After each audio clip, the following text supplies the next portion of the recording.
SORTA Sessions with the infamous Joe Coba. And Juan Guadarrama. Barbie nailed it the first time. Did you see her when she said? Well, yeah, dude. Oh, It's you were there. because I practiced with her for about Did you 5 really? minutes. Yeah. Guadarrama, Guadarrama, Oh, she nailed it. Guadarrama. You guys may or may not have seen Barbie. A lot of the times, this is the man behind Barbie Blink, which might lead to our topic today. That's right. Give a little preview. What is it today? Change, and I was starting to view it change into adulthood. Which I like that because we've both been making. I think the group in The general group in general. has been making a lot of strides in striding into adulthood.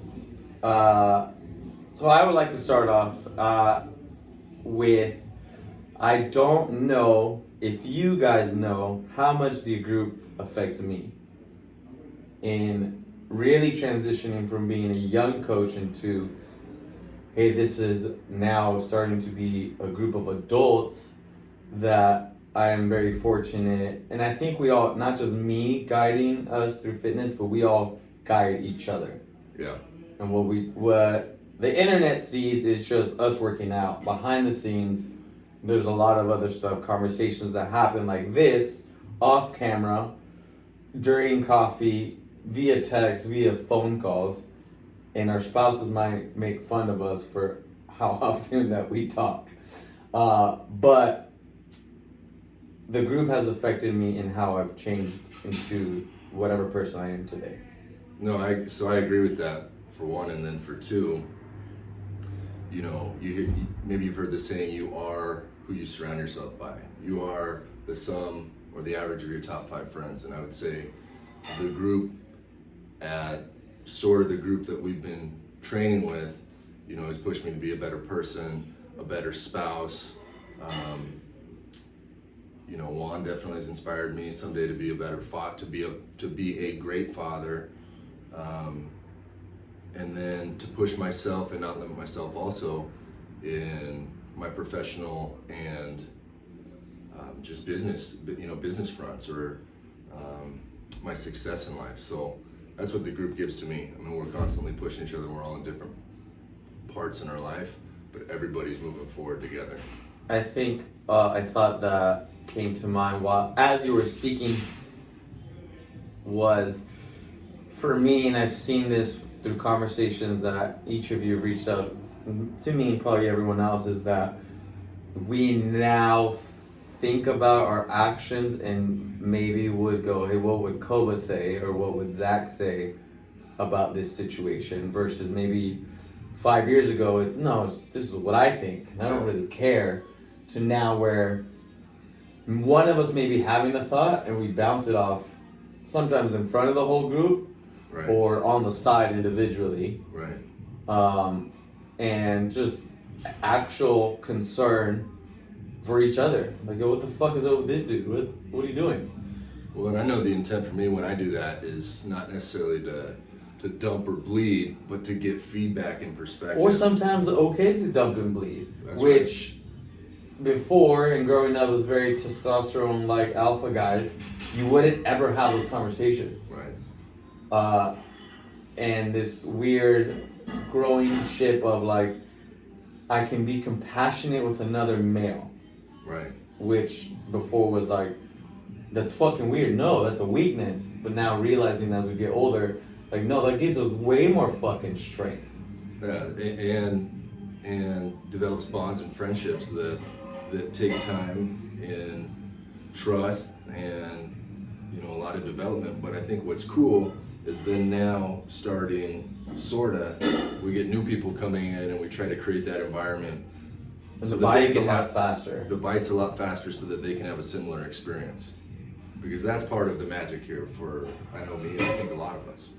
Yeah, no matter how. So the funny thing that happens, there's some people come in with high energy, some people come in with a shitty week, some people come in on emotional. Everyone's on different wavelengths. Yeah. And somehow the group kind of just tries to sandwich it somewhere in the middle. Right. Right. You never know any given week or any given day. One, who's gonna show up, what emotions are swinging, Yeah. but it kind of like somehow gets neutralized and it keeps going forward. You might fall off a day or fall off a week, but something, somehow, this magical thing, come on, reels you back into a base. Monday, Tuesday are here, and by Friday, Saturday, we're all vibing and holding strong. So I don't know what's happening on Sundays, but Absolutely nothing. no. Okay, so talking about change, I guess I'll go first to buy you a little bit of time. Okay. What are some changes that you've experienced that have built you to the person that you are now that you maybe wouldn't have thought that you were? Mine for sure is becoming a dad, first time, Yeah. and at 23 going like immediately trying to be an adult, even though I think that took the last 7 years for me to get to. Yeah. I finally feel very grounded, very comfortable, very proud of leading the community that we started with, and now to all the new people I didn't know 2 months ago. A change of understanding and still learning what it means to be a husband, be a dad, and be a coach, to where I think maybe before more selfish in my actions to now being considerate of, I really want to do this, but really the thing that I'm trying to stand for and trying to guide and trying to help, I need to do this.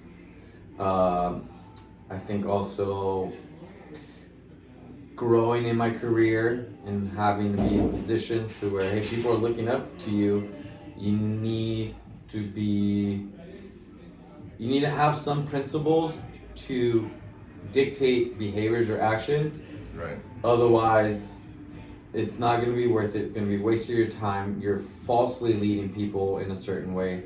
So I think just by me having to be in those positions or having to wear those hats for sure have molded me to what I am right now. And that also excites me going into my 30s to what the possibilities could be, and very excited that I know I'm going to grow to where maybe before as a kid you're like, no, I know everything.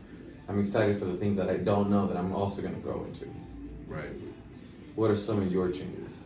So, I mean, the one that comes to mind, which is probably puts me in the most vulnerable spot, is next month I'll have 2 years sobriety. Which is So- fucking dope. which is really dope. And so through that process, I think I really took responsibility for my actions, my part in every interaction that I have, in every action and outcome in my life. And then because I have that now, I've been able to apply that to the relationship I've been in the last 16, 17 months. I've been able to apply that to my level of fitness, to my career, and I can start to look at,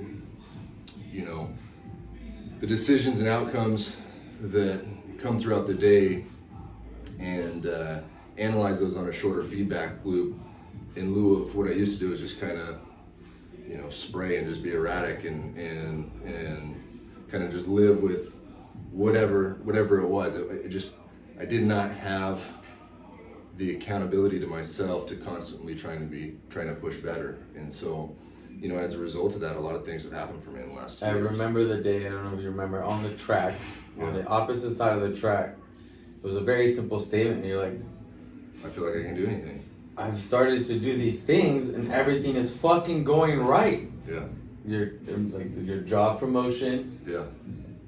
girlfriend, Yeah. all the fucking things. And I'm like, that was fire statement. Well, and a lot of the times for me, it's just getting out of my own way. Like I've always had that bug to figure out how to be successful. I've always,